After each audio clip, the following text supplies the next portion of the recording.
আসসালামু আলাইকুম। কেমন আছেন সবাই? রাস্তার পাশের দোকানগুলোতে কিভাবে বার্গার বানানো হয় আজকে সেটাই আপনাদের সাথে শেয়ার করব। সেদিন পরীক্ষা দিয়ে আসার সময় রাস্তার পাশে এক মামার দোকান থেকে বার্গার খেয়েছিলাম। চিকেন বার্গার 40 টাকা করে ছিল। তখনই ভাবলাম এই বার্গার তো আমি বাড়িতেও বানাতে পারি। যেই ভাবা সেই কাজ। আমি বুকের মাংস নিয়েছিলাম। আমি চিকেনটার মধ্যে ম্যাগি মশলা দিয়ে দিলাম, তারপর দিলাম সরিষার তেল, গুঁড়ো মরিচ দিয়ে দিব বেশি করে। আমার আবার ঝাল ঝাল ছাড়া ভালোই লাগে না। আর দিয়ে দেব একটু লেবু চিপে আর সামান্য পরিমাণে লবণ। তারপর ভালো মতো চিকেনটাকে ম্যারিনেট করে এক সাইডে রেখে দিলাম। দোকানদার মামা যেভাবে বানিয়েছে আমি সেভাবেই চেষ্টা করছি। তারপর একটা গ্রেটার নিয়ে নিলাম। গ্রেটারের বড় ছিদ্রটা দিয়ে আমি পেঁপেটাকে কুচি করে নিচ্ছি। আমার কাছে গাজরও ছিল, আমি সেটাও দিলাম, কিন্তু দোকানদার মামা কিন্তু গাজর দেয়নি। তারপর একটা ব্লেন্ডারে আমি 3টা কোয়েল পাখির ডিম দিয়ে দিলাম। ডিমগুলো ফ্রিজে ছিল তাই আমি একটা বাটিতে পানিতে করে ভিজে রেখেছিলাম।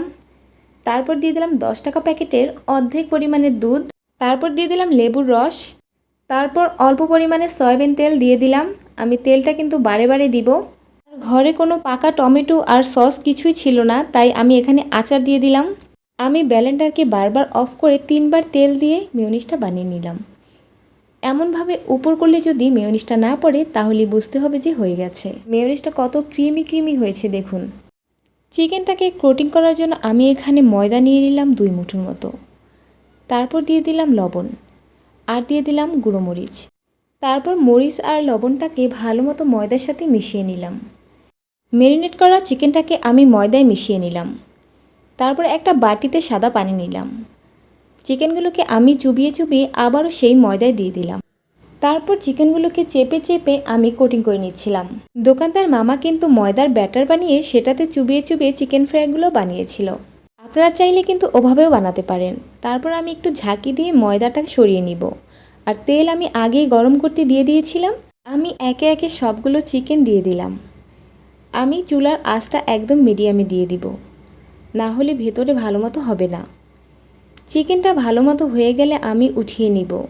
একদম ব্রাউন ব্রাউন কালার করে উঠিয়ে নিলাম। তারপর আমি চিকেনগুলোকে ছোট ছোট পিস করে কেটে নেব। ওই মামাকে আমি এভাবেই কাটতে দেখেছিলাম। আমার চিকেনটা কতটা ভালো মতো কুক হয়েছে দেখতেই পাচ্ছেন। চিকেনের ভেতরটাও একদম জুসি ছিল, একটু ড্রাই হয়নি। আমি রুটিগুলোকে কেটে নিয়ে তারপর সবজি আর চিকেন আর মেয়োনিজ দিয়ে দিলাম। দুর্ভাগ্যবশত আজকে আমার কাছে টমেটো সস ছিল না, কিন্তু আচার যেহেতু দিয়েছি টমেটো সসের ঘাটতিটা কিছুটা হলেও পূরণ হয়েছে। এবার আপনাদের আমি একটা টেকনিক শিখাই। এই নর্মাল বার্গারটাকে একটু রেস্টুরেন্টের ভাইব দেওয়ার জন্য এই কাজটা কিন্তু আপনারা করতে পারেন। খুন্তিটাকে আমি চুলায় একটু পুড়িয়ে নিয়েছিলাম। তারপর রুটিটার উপরে একটু চাপ দিয়ে দিলাম। দেখুন এখন কি সুন্দর দেখা যাচ্ছে। হঠাৎ যদি বার্গার খেতে মন চায় আর ঘরে যদি এই উপকরণগুলো থাকে তাহলে তো কোনো কথাই নেই। চট জলদি বানিয়ে ফেলুন এই বার্গারটি। আর আমার ভিডিওটা ভালো লাগলে অবশ্যই একটি লাইক দিন। আল্লাহ হাফেজ।